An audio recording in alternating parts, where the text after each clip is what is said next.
So this is Elsie Hogben. We're at the Romney Marsh Ploughing today, which has been an absolutely amazing day, and we've learned so much. I just wanted people to meet Elsie because she is an absolute champion at ploughing. Tell us what you've won today. I won my class, Which was the novice class. 6. Yep. The under 25s and the best novice. That's just magnificent. And I think were you the only female entrant as was. well?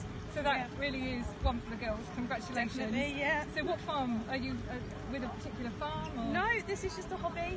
Wow. My granddad's taught me. He's done ploughing for plenty of years.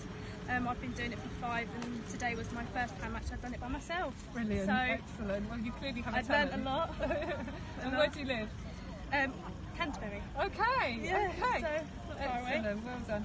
And what do you do for a normal job? I'm a hairdresser. Oh, really? That's even better. Brilliant. I love that. I can get my hands dirty when I want to. Yeah, I'd say so. Well done, Elsie. Congratulations, and I hope to see you again soon. Yeah, definitely. Take care. Thanks.